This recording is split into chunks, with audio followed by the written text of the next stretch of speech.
My most potent memory of you is when you were on the Steve Austin show a few years ago, and you were talking about how you want to get back into, doing one giant big run. And the thing that really stuck out for me is when Steve asked you how your body was feeling at 50 years old and 20 years hard of wrestling. You went, absolutely fine, no injuries at all.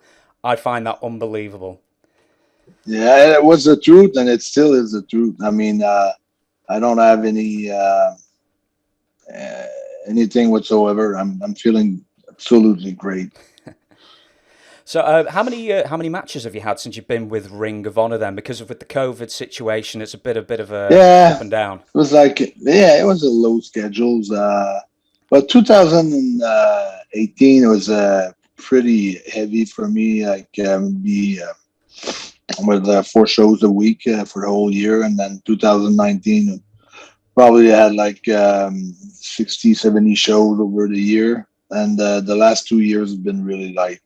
Yeah. I really, really, really liked 2020. We were off for half of the year, and then 2021. Basically, it's a tour every month, basically. So it's about 3 to 5 match per month, which is kind of light, too light. Yeah, is it? Yeah, well, actually, that was going to be my next question. Is it for you, since you're older, but you're still wrestling and everything? Do you prefer wrestling more to get your body sort of in ring shape, or is it better to do less matches for you No, physically? no, I'd like to be involved. I'd like to be involved. I'd like to get in that mood where you're wrestling all the time. That's much easier for me. Yeah, it keeps the machine oiled, doesn't it? Sort of Yeah, thing. yeah, Yeah, yeah, yeah, yeah, yeah, yeah. Everything. It's good for everything. If you don't do that, you almost have to do as much work in training. hmm. So it's about the same, but it's much more fun with fans. Yeah. You might as well get paid for it as well if you're going to do the same thing. Yeah, yeah, Yeah. yeah, The other thing you mentioned on Steve Austin's show was the overriding goal, and this was in 2018, early 2018, was to yeah. hit WWE for one more big run. And obviously, you went to Ring of Honor. And was it, looking back in 2020 and 2021 with WWE, are you just like really pleased you didn't go to WWE now? Because their programming just seems to be like the worst it's ever been as far as creativity and being your own person and coming up with your own ideas.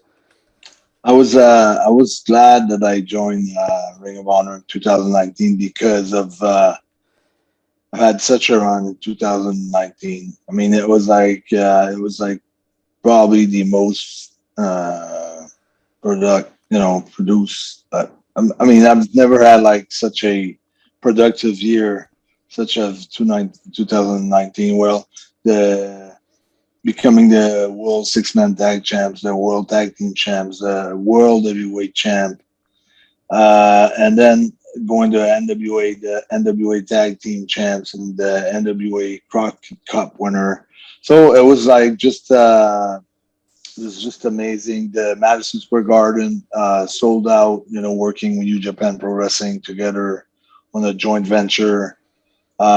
Having the greatest entrance of my entire career at the Madison Square Garden, where everybody, the 21,000 people, were chanting, "He's not human, he's not human," and with all the electricity and the electric chair, and the whole thing was like so magical, so crazy. It was unreal, and yeah, that was cool. That was one of my greatest wrestling year ever. And it's just too bad pandemic hits. I felt like Ring of Honor had like high goals. They wanted to go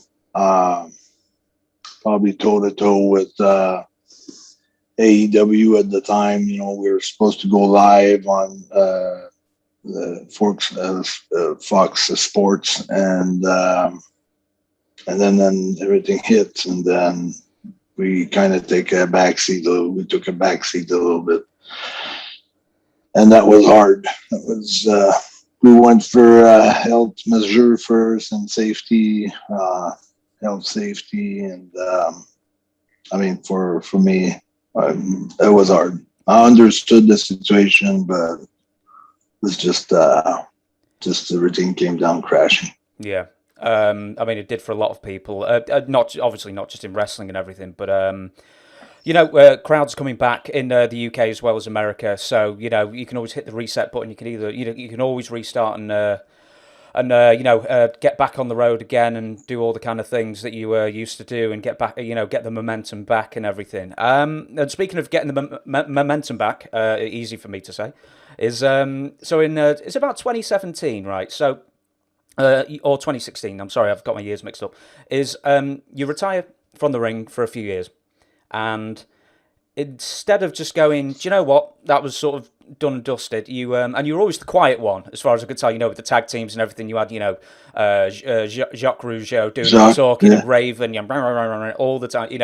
They didn't need three talkers, so you're always the quiet one. And then you just turn up out of the blue with this crazy Frankenstein character, where you're getting electrocuted and slashing your... Oh, I tried to watch that video where you're slashing your chest and everything. I was like, I turned it off after 20 seconds. It was like, oh my God, it was too sick. Yeah, that scar. Yeah. Oh no. Yeah. Is that like a proper body modification, like one of those extreme body modification shops you That's went to? That's what it is. Yeah. Oh my goodness me. So where did the character of do you know what, I've been this, that, and the other. I'm going to come back with something absolutely crazy, the most wild, off the wall character I've ever been, and sort of buck the trend of everybody else who's just doing trunks and flips. Yeah, the thing is, 2011 had a radio show in Montreal where they asked me where I thought my career, what was going on in my career, and I thought, well, I've tried pretty much everything, so it's like I've got a wall in front of me, so I think I'm gonna have to just wait it off. Like I thought I was like pretty much over, but I never officially retired. I just said that on the show. I think I'm gonna maybe just retired, but and then got a few phone calls and I start to wrestle like on small different show here at home, and then eventually led off to a show in Indiana, and then Joey Janela was there, and I tore the house down with Ethan Page. All Ego Ethan Page from AEW, and we tore the house down in Indiana for Black Label Pro. And Joey said, "I want you at the WrestleMania 34 weekend for GCW." And then I've wrestled Walter, and then that was probably other than I've had like great matches in my career, but it was one of the greatest matches of my career. It was awesome. Me and Walter, and then after the Walter match, like everything exploded. Like everybody wanted to book me, and every major companies wanted to sign me, and it was so tough to make a decision and to go with Ring of Honor. But they offered me like such a great deal, and they were so professional with me. And so in between, I had met with Destro, which is his premiere thing is like an all-time strongman feats of strength, when walking with a horse, those things where it's not like a bench press or a deadlift. Yeah, so bending the pan and everything. Yeah, the pan and the deck of cards and all kinds of crazy things. So I approached him to train me because he had lost, like for 15 years, he's been maintaining. I lost 168 pounds. So he was like 330 or 320. And he lost all that weight. Now you see how small he is, but he kept his strength. So I went to see him as a coach.